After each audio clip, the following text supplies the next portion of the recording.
RS Animate.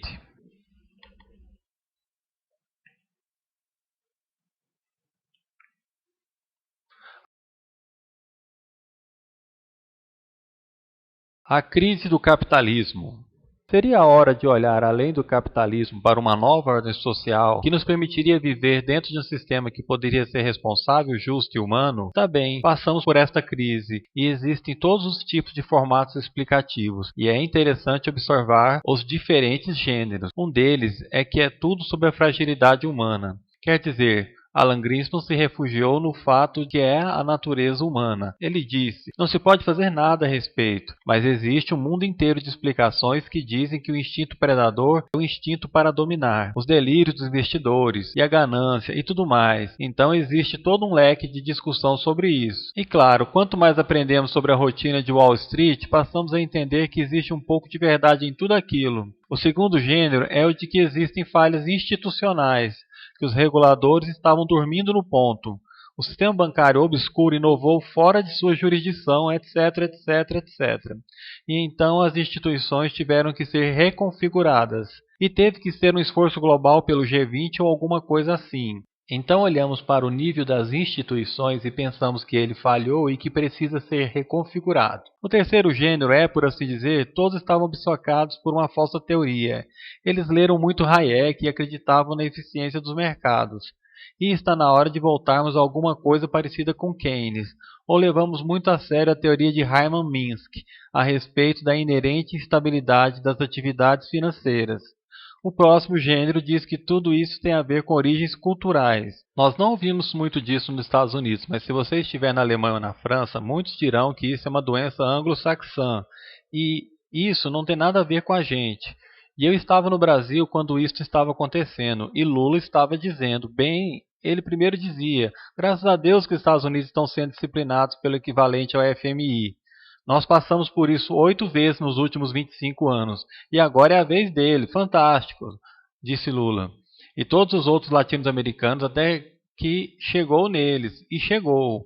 E eles mudaram um pouco seu discurso. Então, de um jeito ou de outro, se tornou cultural. E você pode ver isso na maneira como essa questão grega está sendo conduzida, a maneira como a imprensa alemã está dizendo, bem, isso é tipicamente grego, é um defeito do caráter grego, e existem mais um monte de sujeiras acontecendo nesse momento, mas na verdade existem vários fatores culturais que levam a isso. Por exemplo, esse fascínio dos Estados Unidos com a posse de lares, que supostamente é um valor cultural intrínseco. Então, 68% das famílias americanas são proprietárias de casas, na Suíça são apenas 22%. É claro que isso é um valor cultural americano, que encontra apoio na dedução de juros das hipotecas nos juros de imposto de renda, que é um grande subsídio, desde os anos 30 que se promove de forma bem explícita nos anos 30. Foi construído porque a teoria era de que pessoas com o compromisso da dívida de suas casas não entrariam em greve, e existe essa noção de que é uma falha política, em que a política na verdade intercedeu. Existe um tipo engraçado de aliança emergindo entre a ala Glenn Beck da Fox News e do Banco Mundial, os dois que dizem que o problema é excesso de regulamentação do tipo errado. Então existem todos esses modos e todos eles têm uma certa dose de verdade. E os escritores habilidosos vão escolher uma ou outra dessas perspectivas e escrever uma história que na verdade será uma história bem plausível sobre isso. Eu pensei comigo mesmo, bom, que tipo de história plausível posso escrever? Qual delas é nenhuma das anteriores? Que é uma das coisas que eu sempre pensei e não é difícil de fazer, particularmente quando você vem de uma perspectiva marxista. Você sabe, não existem muitas pessoas que tentam fazer essa análise de uma maneira marxista. E eu fui, na verdade, guiado para isso por essa coisa que aconteceu na Escola de Economia de Londres há mais ou menos 1 ano e meio atrás, quando Sua Majestade a Rainha perguntou aos economistas, como vocês não viram que isso ia acontecer? Ela não falou exatamente dessa forma, mas você entendeu, é um sentimento. E eles ficaram bem irritados, e ela na verdade chamou o chefe do Banco da Inglaterra e disse, como foi que você não viu que isso ia acontecer? E então a Academia Britânica promoveu isso, juntou todos esses economistas e eles vieram com essa carta fabulosa para Sua Majestade. E foi na verdade surpreendente, a carta dizia, bem, você sabe, muitas pessoas dedicadas, inteligentes e espertas passaram sua vida trabalhando em aspectos dessa coisa muito seriamente. Mas uma coisa que a gente esqueceu foi o risco sistêmico. Que ela disse o quê? E eles continuaram a falar da política de negação e todo o resto. Então eu pensei, bem, você sabe, risco sistêmico. Posso traduzir isso em um termo marxista. Você está falando sobre as contradições internas da acumulação de capital. E talvez eu deva escrever algo sobre as contradições internas da acumulação de capital e tentar descobrir o papel da crise em toda a história do capitalismo. E o que é específico e especial nessa crise dessa vez? E existem duas maneiras que eu pensei que faria isso. Uma era olhar para o que aconteceu desde os anos 70 até agora. E a tese é que muitas vezes a forma da crise atual é muito dada pela maneira que saímos da última. Que o problema lá atrás, em 1970, era o poder excessivo do trabalho na relação com o capital. Que, portanto, a saída da crise anterior foi disciplinar o trabalho. E nós sabemos como isso foi feito. Isso foi feito transportando a mão de obra para outro país. Isso foi feito por, você sabe, Thatcher e Reagan. E isso foi feito pela doutrina neoliberal. E isso foi feito por todos os tipos e maneiras diferentes. Mas em 1985 ou 86, a questão do trabalho tinha essencialmente sido resolvida para o capital. Ele tinha acesso a todo o suprimento mundial de mão de obra. Ninguém, nesse caso particular, citou os sindicatos gananciosos como a raiz da crise. Ninguém, neste caso, está dizendo. Tem alguma coisa a ver com o poder excessivo da mão de obra. Se alguma coisa é excessivo, é o poder do capital. E, em particular, o excessivo poder do capital financeiro, que é a raiz do problema. Agora, como isso aconteceu?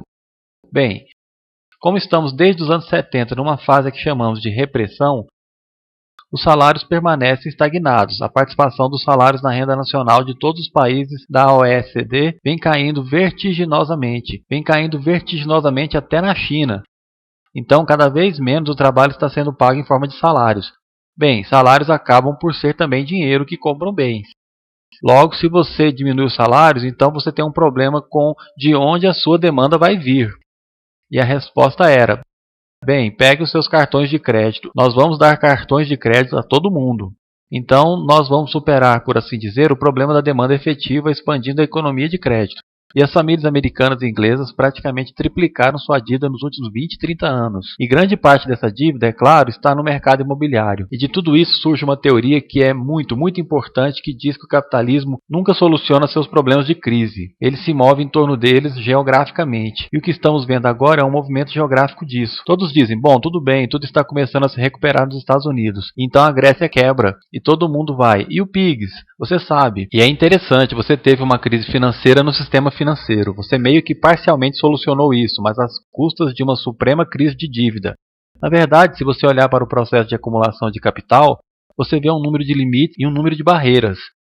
E tem uma linguagem maravilhosa que Marx usa no Grundrisse, no qual ele fala sobre como o capital não pode sustentar um limite. Ele tem que transformar isso em uma barreira que ele então rodeia ou transcende. Daí, quando você observa o processo de acumulação, você percebe onde as barreiras e limites poderiam estar. E um modo simples de olhar para isso é dizer: veja, o processo de circulação típico da acumulação é assim. Você começa com algum dinheiro, então vai a um mercado e compra mão de obra, poder e meios de produção. Então você os coloca para trabalhar com uma determinada tecnologia e estrutura organizacional e você cria uma mercadoria, que então você vende pelo valor original mais um lucro. Agora você pega parte do lucro e reinveste numa expansão por motivos muito interessantes. Agora existem duas coisas sobre isso. Uma delas é que há um número de barreiras aqui. Como é que o dinheiro se juntou no lugar certo, na hora certa e no volume certo?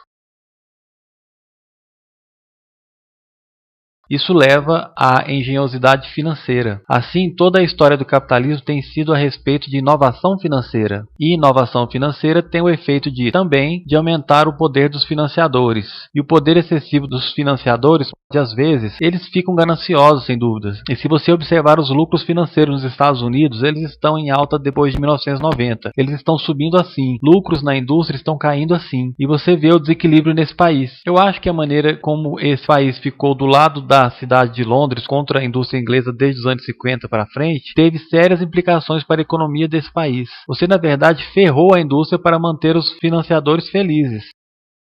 Qualquer pessoa sensata hoje se juntaria a uma organização anticapitalismo. E você tem mesmo que se juntar. Porque, caso contrário, nós teremos uma continuação. E perceba que é uma continuação de todos os tipos de aspectos negativos. Por exemplo, a acumulação da riqueza. Você poderia ter pensado que a crise pararia isso. Na verdade, no ano passado, surgiram mais bilionários na Índia do que nunca. Eles dobraram no ano passado. A fortuna dos ricos desse país aumentou. Só no ano passado, o que aconteceu foi que os principais proprietários de fundos de hedge tiveram remunerações pessoais de 3 bilhões cada, em um ano. E eu achei isso insano e obsceno há alguns anos atrás, quando eles ganharam 250 milhões. Mas agora eles estão faturando na faixa de 3 bilhões. Esse não é o mundo que eu quero viver. E se você quiser viver nesse mundo, fique à vontade. Eu não nos vejo debatendo e discutindo isso. Eu não tenho as soluções. Eu acho que eu sei qual é a natureza do problema. E a menos que estejamos preparados para ter uma discussão bem ampla, isso foge de você, se você sabe. Aquele tipo comum de discurso que temos em uma campanha política. E você sabe, tudo vai ficar bem ano que vem se você votar em mim. Bem, isso é besteira. Você deveria saber que isso é besteira e dizer que é. E para mim, nós temos um dever. Aqueles de nós que são acadêmicos e seriamente envolvidos com o mundo para realmente mudar nosso modo de pensar.